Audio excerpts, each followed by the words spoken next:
Hello बच्चों, today we are going to learn our civics textbook, class 8th, chapter 7, understanding marginalization. Our today's topic is minorities and marginalization. In unit 1, you read that the constitution provides safeguards to religious and linguistic minorities as part of our fundamental rights. आपने बच्चों unit 1 में पढ़ा है कि हमारा संविधान देश के अल्पसंख्यक वर्ग के लिए सेफगार्ड्स, सुरक्षात्मक कवच हमारे मौलिक अधिकार के अंदर प्रदान करता है। किस बात के लिए? धार्मिक और भाषाई अधिकारों के लिए। अल्पसंख्यक वर्ग के धर्म और उनकी भाषा सुरक्षित रहे, इसके लिए इन्हें सेफगार्ड्स या सुरक्षात्मक मौलिक अधिकार प्रदान किए गए हैं हमारी संविधान द्वारा। Why do you think these minority groups have been provided these safeguards? Minority group के लिए ये सेफगार्ड्स क्यों आवश्यक हैं? संविधान द्वारा इन्हें विशेष मौलिक अधिकार, इनके भाषा, इनके धर्म की सुरक्षा के लिए क्यों दिए गए हैं, इसको हम आगे समझते हैं बच्चों। The term minority is most commonly used to refer to communities that are numerically small in relation to the rest of the population. Minorities का मतलब समझ लेते हैं बच्चों। माइनॉरिटी का मतलब ये होता है, या माइनॉरिटी एक ऐसा टर्म है जो रेफ़र करता है उस कम्युनिटी के बारे में जो संख्या में बहुसंख्यक वर्ग के तुलना में कम है, इसीलिए उन्हें अल्पसंख्यक भी कहा जाता है या माइनॉरिटी कहा जाता है। और हमारे देश में स्पेशली दो तरह की संख्या कही जा सकती है। एक तरह की संख्या को हम बहुसंख्यक या मेजॉरिटेरियन या बहुसंख्यक पॉपुलेशन कह सकते हैं, जो लोग मेजॉरिटी में हैं, और ऐसे भी लोग हैं जिनकी संख्या कम है बहुसंख्यक की तुलना में, उन्हें अल्पसंख्यक या माइनॉरिटी कहा जाता है। However, it is a concept, ये एक विचार है, क्योंकि कई अल्पसंख्यक लोग हैं, तो इस तरह से यह एक विचार है और इसे बहुत ज़्यादा काउंट नहीं किया जा सकता है। However, it is a concept that goes well beyond numbers. It compasses issues of power. ये जो विचारधारा है कि कुछ लोग जो अल्पसंख्यक हैं और कुछ लोग बहुसंख्यक हैं, या ज़्यादातर लोग बहुसंख्यक हैं, इसके लिए विचार ये है कि it encompasses issues of power. इसके अंदर क्या चीज़ें आ जाती हैं? पावर का इशू आ जाता है, शक्ति का संतुलन लोगों के बीच में बराबर ना हो पाना, सभी को इक्वली पावर ना मिल पाना अपने अधिकारों के लिए, एक्सेस टू रिसोर्सेज, और देश के संसाधनों के प्रति सबकी पहुंच, एक्सेस, एंड है सोशल एंड कल्चरल डायमेंशंस, और भी सामाजिक और सांस्कृतिक आयाम हैं। मतलब लोग जो अल्पसंख्यक हैं उनका सामाजिक और सांस्कृतिक परिवेश कैसा है, इसके बारे में भी देखा जाता है, सबका ध्यान रखा जाता है। As you read in Unit 1, the Indian Constitution recognized that the culture of the majority influences the way in which society and government might express themselves. ये एक ऐसा the culture of the majority influences, हमारे संविधान में इस बात को recognise किया गया था जब संविधान बन रहा था उसी समय कि कल्चर ऑफ द मेजॉरिटी, जो बहुसंख्यक लोग हैं, मेजॉरिटी पीपुल हैं, उनका कल्चर, उनकी संस्कृति बहुत सारी चीज़ों को प्रभावित करती है, समाज को भी प्रभावित करती है, सरकार को भी प्रभावित करती है। In such cases, size can be disadvantage and lead to the marginalization of the relatively smaller communities. ऐसी स्थिति में, इस केस में, जो हमारी पॉपुलेशन की साइज होती है, बिग साइज और स्मॉल साइज, यह एक डिसएडवांटेज के तौर पे सामने आती है। और ऐसी स्थिति में जो अल्पसंख्यक हैं, जो माइनॉरिटी ग्रुप के लोग हैं, उनका मार्जिनलाइजेशन, हाशियाकरण हो जाता है। Thus, safeguards are needed to protect minority communities against the possibility of being culturally dominated by the majority. तो बच्चों, आप इस बात को भी समझ लीजिए यहाँ पर कि सेफ गार्ड्स की हमें क्यों आवश्यकता थी, क्यों हमारे संविधान में सेफ गार्ड माइनॉरिटीज़ ग्रुप को प्रोवाइड किया गया। अल्पसंख्यकों को सुरक्षात्मक कवच या सुरक्षात्मक अधिकार क्यों प्रदान किया गया? तो safeguards are needed to protect minority communities, minority communities को प्रोटेक्ट करने के लिए, उन्हें सुरक्षा देने के लिए, और किसके against? The possibility of the being culturally dominated by the majority. यह इस पॉसिबिलिटी के अगेंस्ट में कि मेजॉरिटी ग्रुप द्वारा हो सकता है कि सांस्कृतिक रूप से अल्पसंख्यक वर्ग डोमिनेट किए जाएं, दबाए जाएं। They also protect them against any discrimination and disadvantage. ये भी हो सकता है कि जो अल्पसंख्यक वर्ग के लोग हैं उनको बहुसंख्यक लोग डिस्क्रिमिनेट करें,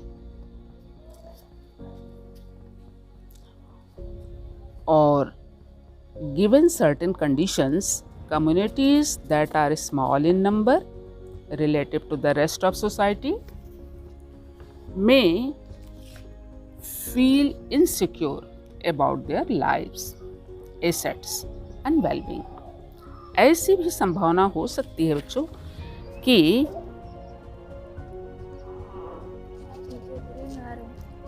जो गिवन कंडीशन है, communities that are small in number, जो कम्युनिटीज़ जो अल्पसंख्यक वर्ग के लोग हैं, बड़ी संख्या में रहने वाले लोगों के कंपैरिजन में, दे कैन फील इनसिक्योर। वे लोग इनसिक्योर महसूस करते हैं, कर सकते हैं अपने आप को समाज में, देश में। किस बारे में इनसिक्योर महसूस कर सकते हैं? अबाउट देयर लाइव्स, एसेट्स और वेलबींग्स। उन्हें अपने जीवन, संपत्ति, पारिवारिक कल्याण के बारे में इनसिक्योरिटी या असुरक्षा महसूस हो सकती है।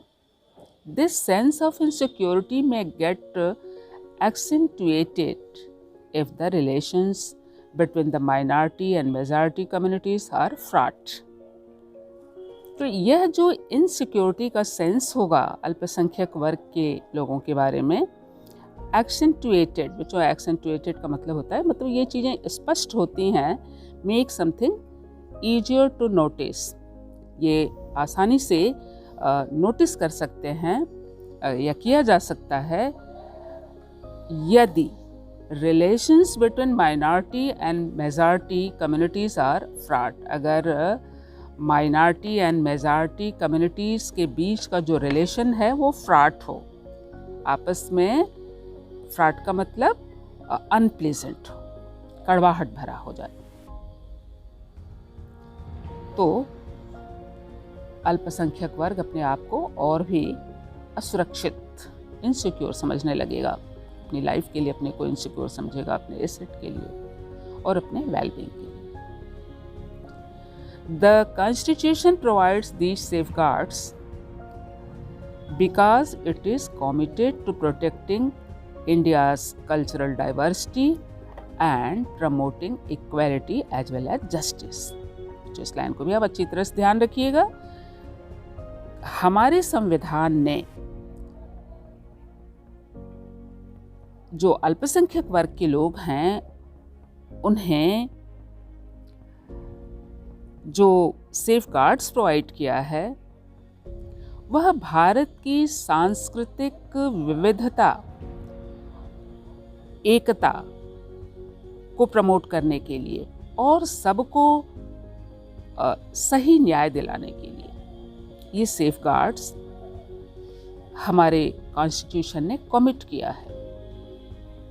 इसको ध्यान रखिएगा। The constitution provides these safeguards, हमारा कॉन्स्टिट्यूशन सेफगार्ड्स इसलिए प्रोवाइड करता है क्योंकि संविधान, हमारे संविधान निर्माताओं ने या हमारे संविधान ने कमिट किया है to protect India's cultural diversity, Bharat की सांस्कृतिक विविधता को बनाए रखने के लिए हमारे संविधान ने निश्चय किया है, कमिट किया है, एंड इक्वालिटी और जस्टिस, एकता और न्याय, सामाजिक एकता और न्याय को बढ़ावा देना भी हमारे संविधान का उद्देश्य है, मुख्य उद्देश्य है।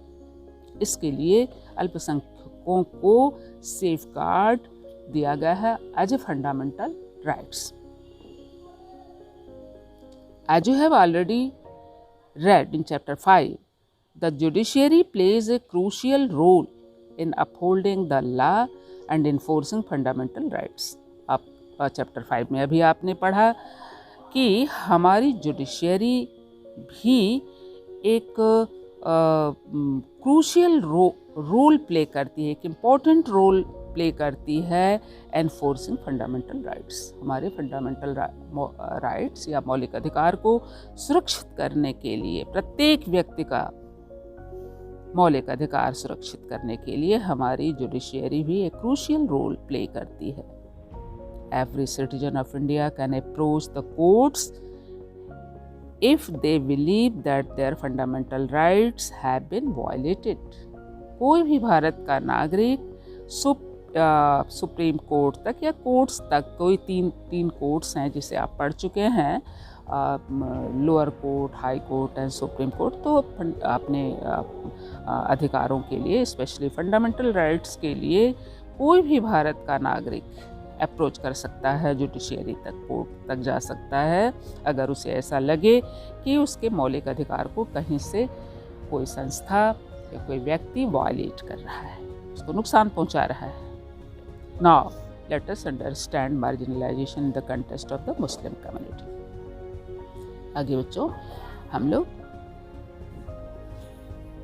मुस्लिम्स एंड मार्जिनलाइजेशन के बारे में पढ़ेंगे कि क्या मुस्लिम कम्युनिटी के भी मार्जिनलाइज्ड है और अगर है तो किस प्रकार, इसके बारे में आगे हम पढ़ते हैं।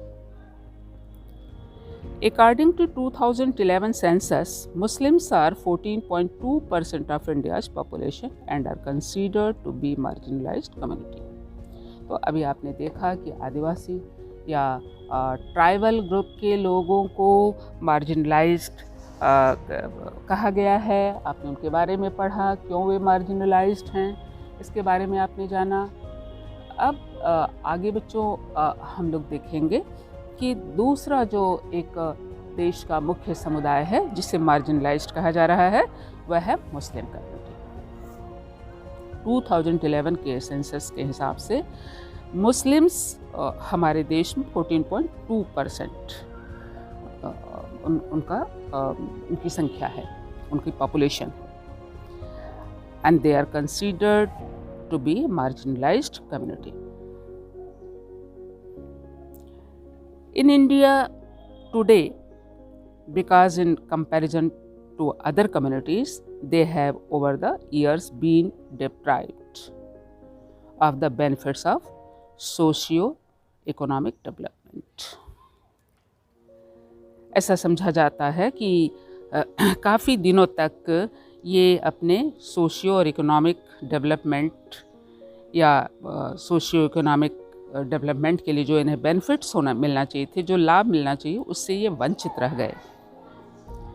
The data in the 3 tables below derived from different sources indicate the situation of the Muslim community with regard to basic amenities, literacy and public employment। तो बच्चों एक नीचे डाटा दिया हुआ है जिसे आप देख रहे हैं और इसके बारे में भी थोड़ा सा आप जान लीजिए।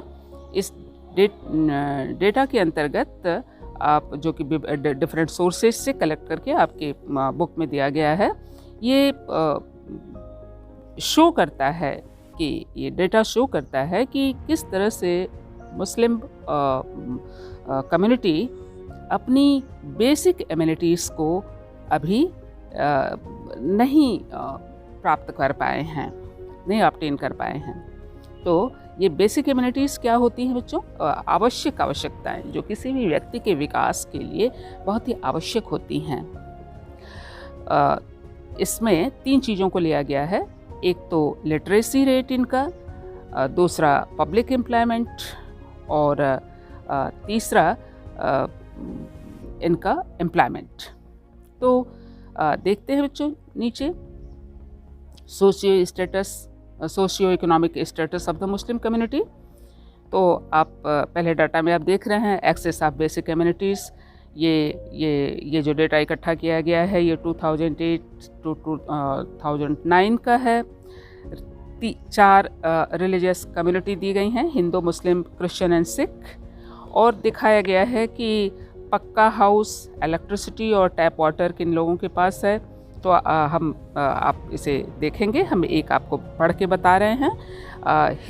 हिंदू लोगों के पास, जहाँ हिंदू पॉपुलेशन को बताया जा रहा है कि 65.4% लोगों के पास पक्का हाउस है। मुस्लिम लोगों के पास अगर देखें तो 63.8% है। क्रिश्चियन लोगों के पास देखें तो 69.3% है और सिख लोगों के पास देखें तो 91.3% है। इसी तरह से आप इलेक्ट्रिसिटी और टैप वाटर को भी देख सकते हैं। तो आप देख सकते हैं कि इसमें जो मुस्लिम कम्युनिटी है उनके पास पक्का घर और कम्युनिटी के कंपैरिजन में कम है। इसी तरह से बच्चों लिटरेसी रेट हम देखते हैं। इसमें सभी तरह के ऑल रिलीजियस ग्रुप के बारे में तुम्हें दिया गया है, Hindus, Muslims, Christians, Sikhs, Buddhist and Jains. और इसमें आप देखेंगे लिटरेसी रेट देखेंगे तो हिंदू जो हैं उनके पास ओवरऑल 74 है, लेकिन अगर हम हिंदूज़ को देखेंगे तो उनका परसेंटेज कितना मिलेगा? 63%। मुस्लिम लोगों को देखेंगे तो इनका लिटरेसी रेट 57% ही है। और आगे आप देख सकते हैं सबके बारे में दिया हुआ है। तो आगे हम देखते हैं बच्चों, तो इसका मतलब ये कि मुस्लिम लोगों का जो लिटरेसी रेट है वो भी और कम्युनिटीज़ का आप देख रहे हैं सामने टेबल में, इनका लिटरेसी रेट कम है। इसके बाद बच्चों पब्लिक एम्प्लॉयमेंट भी आप देख लीजिए मुस्लिम लोगों का, इनका भी परसेंटेज कैसा है। आप देखेंगे कि जो ये पब्लिक एम्प्लॉयमेंट होती है, बड़े ऑफिसर्स के के लिए जो कंपटीशन होते हैं उसमें डिफरेंट कम्युनिटीज़ के लोग जाते हैं। तो IAS, IPS और IFS ये आप देख रहे हैं सेंट्रल पब्लिक सेक्टर यूनिट में, PSU जिसको कहते हैं। स्टेट वाइज जो होते हैं सेंट्रल पब्लिक सेक्टर के जो यूनिट उसको कहते हैं स्टेट PSU। तो ये सेंट्रल PSU आप देख रहे हैं। और बैंक और RBI में देखेंगे तो ये जो इनका जो क्या कहते हैं कि इनकी जो संख्या है वो बहुत, मुस्लिम लोगों का जो परसेंटेज है वो बहुत कम है। पॉपुलेशन 13.5% है, लेकिन IS जो है मुश्किल से 3% लोग IS में जा पाते हैं। IPS में 4%, IFS पर में 1.8% और सेंट्रल पब्लिक सेक्टर यूनिट में 3.3%। तो इस तरह से इनकी जो पहुंच है पब्लिक एम्प्लॉयमेंट में मुस्लिम लोगों की, वो भी काफ़ी कम है। तो बच्चों ये फिगर क्या हमें कन्वे करता है? जो अभी हमने टेबल पढ़ा, इसमें हमने क्या देखा? Recognizing that Muslims in India were lagging behind in terms of various development indicators. ये 3 जो आपने डेवलपमेंट इंडिकेटर्स कह सकते हैं, जो टेबल आपने देखा, इसमें मुस्लिम कम्युनिटी के लोग काफ़ी पीछे हैं और लोगों और कम्युनिटीज़ के कंपैरिजन में। The government setup A high level committee in 2005 chaired by Justice Rajendra Sachar. The committee examined the social, economic and educational status of the Muslim community in India.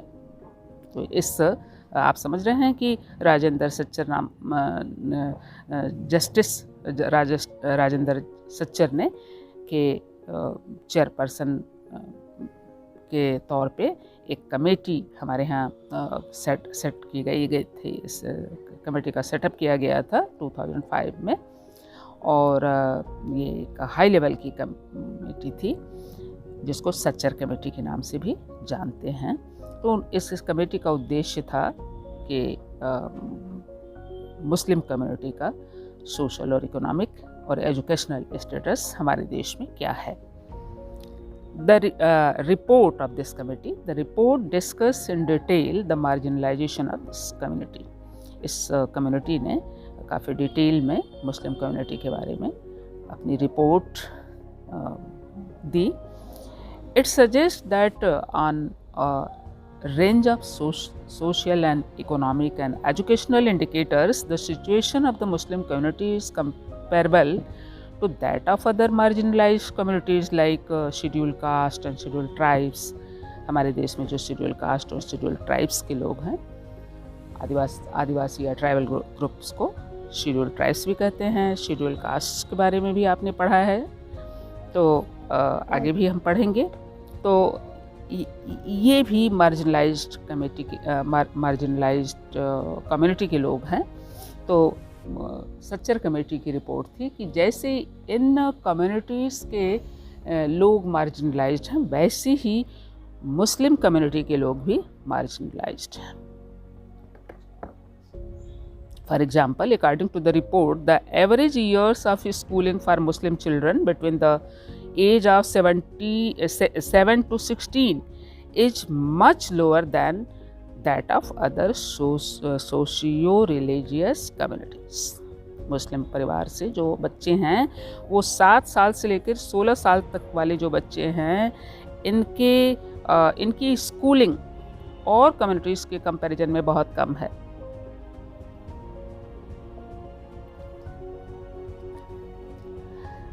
Economic and social marginalization experienced by Muslims has other dimensions as well. बच्चों, ये मुस्लिम communities का जो marginalisation है, इसको हम other dimension में भी, दूसरे आयामों में भी देखेंगे कि ये मुस्लिम संप्रदाय के लोग मार्जिनलाइज्ड क्यों हैं। आर्थिक और सामाजिक मार्जिनलाइजेशन तो है ही, लेकिन इसके अलावा भी इनके मार्जिनलाइजेशन के क्या कारण हो सकते हैं। बच्चों, एक इसी पेज पर आपको ये ब्लू बॉक्स तो नहीं कहेंगे, राइट साइड में जो ये ब्लू कलर से कुछ चीज़ें लिखी गई हैं ब्राइटन करके, इन्हें आप देख लीजिए। 25% of Muslim children in the 6 to 14 year age group have either never been enrolled in school or have dropped out. ये सच्चर कमेटी की रिपोर्ट है बच्चों, जैसा कि लिखा हुआ आप देख रहे हैं, इसे आप पढ़ लीजिएगा, याद कर लीजिएगा कि मुस्लिम संप्रदाय के 25% बच्चे ऐसे हैं जो कि 6 से 14 ईयर तक के जो एज ग्रुप के बच्चे हैं, वो या तो स्कूल में उनका एनरोलमेंट नहीं हुआ या तो उन्होंने बीच में स्कूल को छोड़ दिया। This percentage is much higher than that of any other socio religious community in our country. जिन कम्युनिटीज के बारे में आपने अभी ये रेड डाटा जो दिया हुआ है ऊपर, इसके बारे में आपने पढ़ा है, इन सभी सोशियो रिलीजियस कम्युनिटी के कंपैरिजन में मुस्लिम कम्युनिटी के बच्चों का स्कूल एनरोलमेंट बहुत ही कम है। आप समझ सकते हैं कि इन बच्चों के पढ़ने लिखने के लिए सरकार को विशेष प्रयास करने की आवश्यकता है और सरकार प्रयास कर भी रही है। अब आगे देखते हैं बच्चों कि मुस्लिम संप्रदाय के मार्जिनलाइज्ड होने के लिए और भी क्या अलग डायमेंशंस हैं। Like other minorities, Muslim customs and practices are sometimes quite distinct from what is seen as the mainstream. जैसा कि आप जानते हैं कि देश में हमारे कई कम्युनिटी के लोग हैं, उनके अलग अलग अपने लैंग्वेज और रिलीजियस फेथ हैं।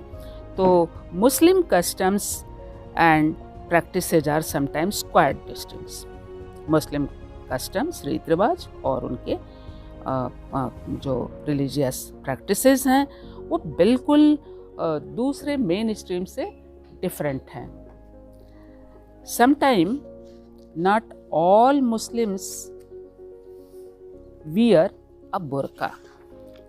आप देखते हैं कि कभी कभी जो मुस्लिम लोग हैं वे क्या पहनते हैं, बुर्का, जो कि और लोग नहीं पहनते। इनका एक अलग पोशाक है।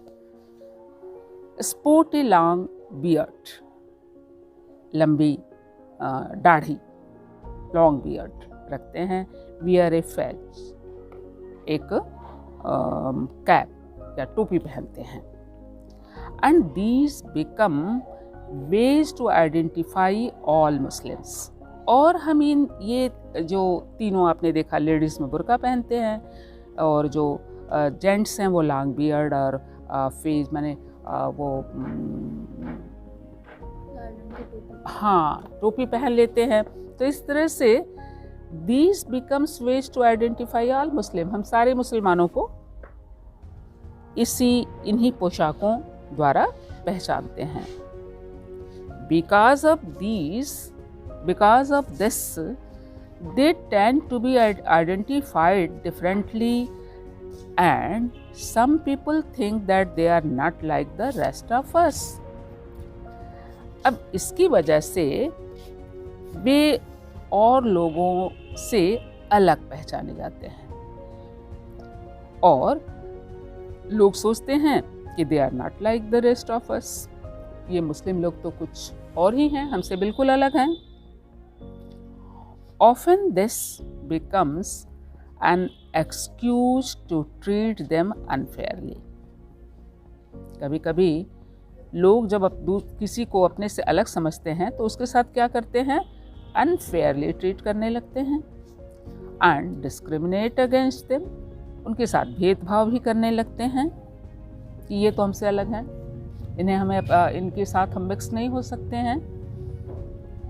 तो बच्चों, अब एक जैसा आपने देखा कि उनका जो ये पोशाक पहनने का जो तरीका है वो उन्हें अलग कर देता है समाज से, और लोग फिर डिस्क्रिमिनेट करते हैं, उनके साथ अनफेयर ट्रीटमेंट करते हैं। Do you remember reading in your class 7th book about how the Ansaris were finding it difficult to rent a house? Ansari बंधुओं की कहानी आपने पढ़ी है, उन्हें किस तरह से एक रेंटल हाउस लेने में बहुत ही डिफ़िकल्टी हुई। तो this social marginalization of the Muslims in some instances has led to them migrating from places where they have lived. अब कभी कभी ऐसी स्थिति हो जाती है, ये जो सोशियो मार्जिनलाइजेशन है या सोशल मार्जिनलाइजेशन है, ये एक तरह से समाज में जो उन्हें एक तरफ कर दिया जाता है, उन्हें हास्याकृत कर दिया जाता है, अपने से अलग कर दिया जाता है। इस वजह से मुस्लिम लोग कभी कभी अपनी जगह छोड़ करके एक दूसरी जगहों पर माइग्रेट होते हैं, और इस तरह से माइग्रेट होते हैं कि लगभग सभी मुस्लिम कम्युनिटी के लोग सोचते हैं कि हम एक जगह इकट्ठे होकर के, गैदर होकर के रहें, often leading to the ghettoization of the community। अब इस तरह की स्थिति को हम कह सकते हैं घेटोइजेशन, जब एक ही कम्युनिटी के लोग एक जगह पर अपनी सुरक्षा कारणों से या अपने एक अलग रीत रिवाज, सोशियो इकोनॉमिक कल्चर की वजह से एक जगह जब इकट्ठे होकर रहते हैं, तो हम कह सकते हैं कि ये जो कंडीशन है उस कम्युनिटी के लिए घेटोइजेशन का कंडीशन होता है। तो आप इसे भी देख लेंगे बच्चों। Social marginalisation of the Muslims in some instances had led to them migrating from place where they have lived, often leading to the ghettoization of the community. Sometimes this prejudice leads to hatred and violence। और जब एक जगह इकट्ठा होकर रहेंगे, दूसरे से अपने को अलग हो समझेंगे, तो ऐसी स्थिति में दूसरे लोगों के प्रति हेट्रेड या घृणा और वायलेंस या हिंसा का व्यवहार रखेंगे। तो बच्चों, नीचे येलो बॉक्स में एक कहानी दी गई है और संभवतः आपके ही एज ग्रुप के किसी बच्चे ने इसे लिखा है। कहानी हम लोग पढ़ते हैं। I live in a Muslim dominated area. Some days back during Ramzan there was some disturbance that started taking a communal outlook। ये कहानी बच्चों लिखा है एनी ए फारूकी ने, और वो अपना एक्सपीरियंस शेयर कर रही है और साथ में आपको एक मैसेज कन्वे कर रही है कि किस तरह से मुस्लिम कम्युनिटी के लोग अपने अलग यूनिफॉर्म की वजह से अलग तरीके से देखे जाते हैं और साथ में फिर उन्हें डिस्क्रिमिनेट भी किया जाता है, उनका आइडेंटिफिकेशन ही चेंज हो जाता है। तो एनी कह रही हैं कि वो एक मुस्लिम डोमिनेटेड एरिया में रहती हैं और some days back during Ramzan there was some disturbance that started taking a communal outlook. और जिस एरिया में वो रहती हैं रमज़ान के महीने में कुछ डिस्टर्बेंस की स्थिति है आपस में अलग कम्युनिटी के लोगों के साथ, और एक सांप्रदायिक नोक-झोंक की स्थिति उत्पन्न हो गई है। आगे एनी कहती हैं कि my brother and I had gone for an iftar party in the neighbourhood and were dressed in traditional clothes। Annie अपने ब्रदर के साथ इफ्तार पार्टी में गई हुई हैं नेबरहुड में, और अपना ट्रेडिशनल ड्रेस उन्होंने पहन रखा है। और उनका ट्रेडिशनल ड्रेस आप जानते हैं, शेरवानी, सलवार, कमीज रिस्पेक्टिवली। इस तरह से भाई ने कमीज और शेरवानी पहन रखा होगा, उन्होंने कमीज और सलवार पहन रखा होगा, जो कि मुस्लिम पोशाक है, आप जानते हैं। On returning home my brother and I were asked to change our clothes to jeans and T shirt. जब वे लोग इफ्तार पार्टी से लौटते हैं तो उन्हें अपने ये इस ट्रेडिशनल पोशाक को बदलकर टी शर्ट और जीन्स पहनने के लिए कहा जाता है। Now when everything is fine, I wonder what was the reason that we were asked to change our clothes and why I did not find it odd। बाद में जब सब कुछ ठीक हो जाता है तो एनी सोचती हैं कि उन्हें आश्चर्य होता है कि हमें अपना पोशाक बदल देने के लिए क्यों कह दिया गया था, और फिर मुझे वह स्थिति ऑड क्यों नहीं महसूस हुई। मैंने कुछ पूछा क्यों नहीं। Were our clothes giving away our identity? Sorry बच्चों, were our clothes giving away our identity, and is that identity linked to all kinds of fears and discrimination?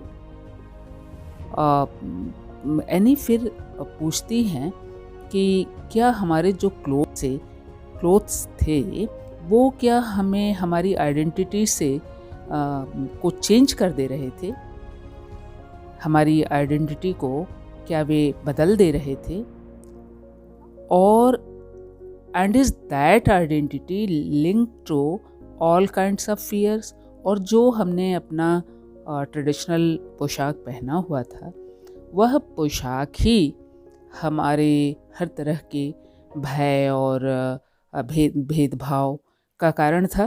मतलब इन्हीं को ये लग रहा था कि अगर वो अपने ट्रेडिशनल पोशाक में आती है तो उससे भय रहेगा कि कोई जो उस समय कम्युनल आउटलुक की पोजीशन हो गई है, दूसरे लोग उसे भेदभाव की दृष्टि से देखेंगे या उसे कुछ नुकसान पहुंचा सकते हैं, तो समझती है कि क्या हमारा पोशाक ही हमारे फियर का कारण हो सकता है या हमारे डिस्क्रिमिनेशन का कारण हो सकता है, और हम अपना पोशाक पहनकर स्वतंत्रता पूर्वक समाज में नहीं चल सकते हैं। तो इस तरह से वो अपने अनुभव जो कुछ भी उसे एक्सपीरियंस हुआ था इफ्तार पार्टी के दौरान रमज़ान के महीने में दूसरे कम्युनिटी से जो एक्सपीरियंस मिला था एनी को, उसको इसने कहानी में लिखा है। ये उसी के द्वारा लिखा गया एक एसे है छोटा सा। तो आगे हम देखते हैं कि हमने देखा कि जो माइनॉरिटी ग्रुप के लोग हैं उनके पिछड़े होने के पीछे, उनका सोशियो इकोनॉमिक मार्जिनलाइजेशन के पीछे क्या कारण है। उसमें बहुत सारी चीज़ें हैं जो we saw how in the case of the Muslim community there is a link between economic and social marginalization. Muslim community के बीच जो इकोनॉमिक और सोशल मार्जिनलाइजेशन है, ये दोनों में एक लिंक है। किस तरह का लिंक है? चूँकि सोशली मार्जिनलाइज्ड है मुस्लिम कम्युनिटी, उनका एजुकेशन प्रॉपर नहीं है या उनके रहन सहन के लिए प्रॉपर जो उनकी बेसिक एमिनिटीज़ हैं वो फुलफ़िल नहीं होती हैं, तो ऐसी स्थिति में नेचुरली उनका इकोनॉमिक डेवलपमेंट भी ठीक तरीके से नहीं हो पाएगा। और कम्युनिटी कोई भी हो जो सोशियो और इकोनॉमिक डेवलपमेंट से पीछे रह जाएगा तो निश्चित रूप से वह अपने आप को मार्जिनलाइज्ड समझेगा। मतलब सतह पर ही एक तरफ ही वह रह जाएगा और विकास के दौर में पूरे समाज के साथ मिलकर उसका रहना या चलना मुश्किल हो जाएगा। Earlier in this chapter you read about the situation of Adivasis. आदिवासियों के बारे में बच्चों हम लोगों ने पढ़ लिया है कि किस तरीके से वे भी अपने सामाजिक और शैक्षिक गतिविधियों में पीछे होने की वजह से फिर आर्थिक रूप से भी, इकोनॉमिकली भी वो पीछे हैं और लोगों की तुलना में और फिर ऐसी स्थिति में ये मार्जिनलाइज्ड कम्युनिटी मेन स्ट्रीम में नहीं मिल पाते हैं। इसके पहले हम लोगों ने पढ़ा है बच्चों unequal status of women in India. Women की भी स्थिति भी अभी मार्जिनलाइज्ड कम्युनिटी में हमने दो लोगों को पढ़ा, आदिवासी या ट्राइबल ग्रुप और मुस्लिम ग्रुप के बारे में। वुमेन के बारे में भी हमने पढ़ा है कि उनका भी समाज में जो स्टेटस है वो बहुत ही अनइक्वल है और वो हर परिवार में, चाहे वो कोई भी कम्युनिटी हो, वुमेन अनइक्वल समझी जाती हैं। तो इस तरह से the experiences of all these groups point two the fact that marginalisation is a complex phenomena requiring a variety of strategies, measures and safeguards to redress this situation.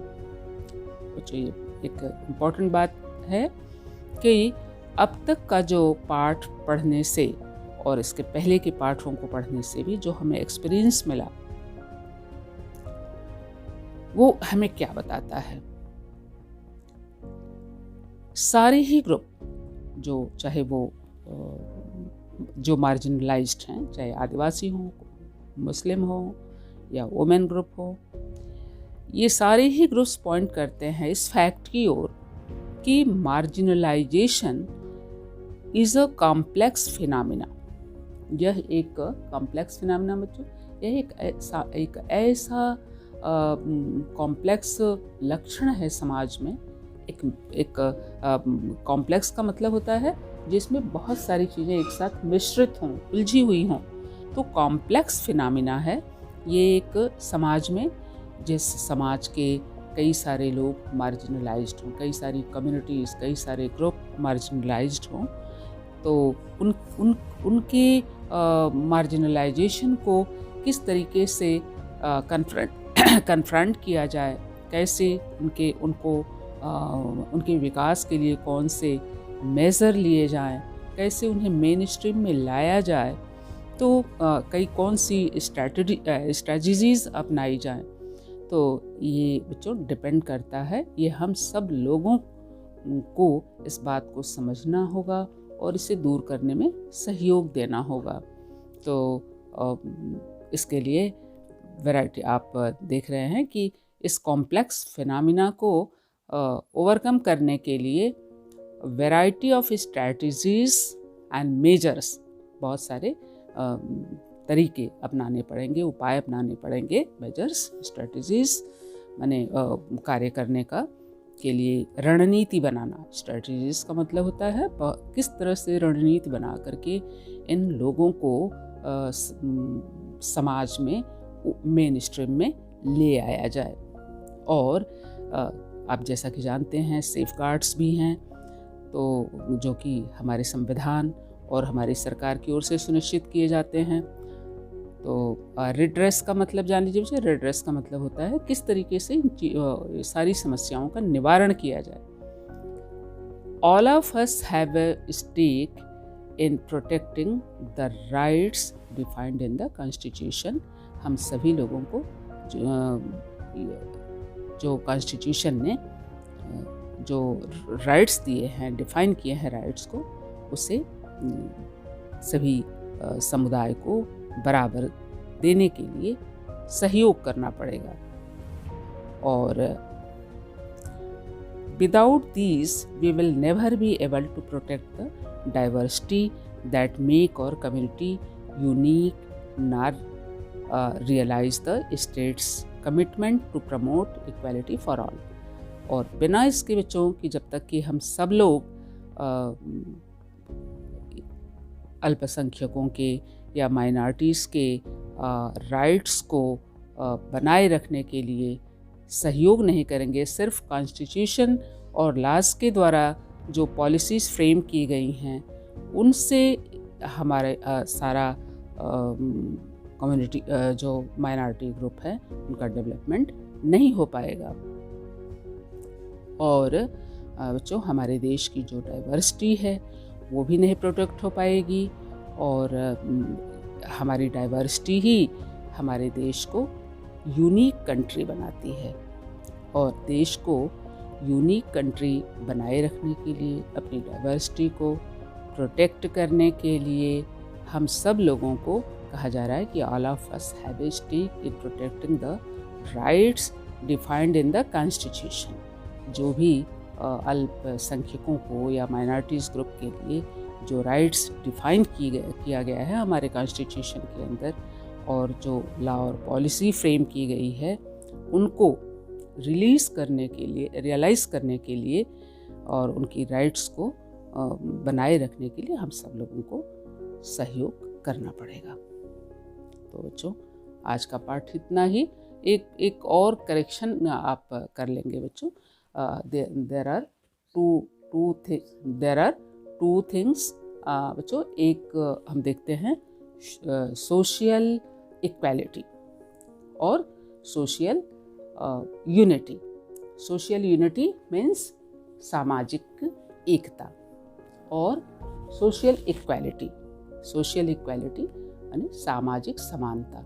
समाज में सभी लोग, सभी नागरिक बराबर हैं। All citizens of India equal before law. तो equality का मतलब सभी लोग समान हैं। अगर कहीं पाठ में बताते समय इक्वालिटी को डिफाइन करने में अगर इक्वालिटी को समानता कहा गया होगा तो एकता, इक्वालिटी मतलब समानता, यह ध्यान रखिएगा। और यूनिटी का मतलब होता है आपस में हम लोग एक हैं। तो यूनिटी और इक्वालिटी, दोनों शब्दों को ध्यान में रखिएगा। और बच्चों, आगे हम मार्जिनलाइजेशन को किस तरह से कन्फ्रंट करेंगे, कैसे हम मार्जिनलाइजेशन को समाप्त कर सकते हैं, इसको हम अगले पाठ में पढ़ेंगे। तब तक के लिए धन्यवाद।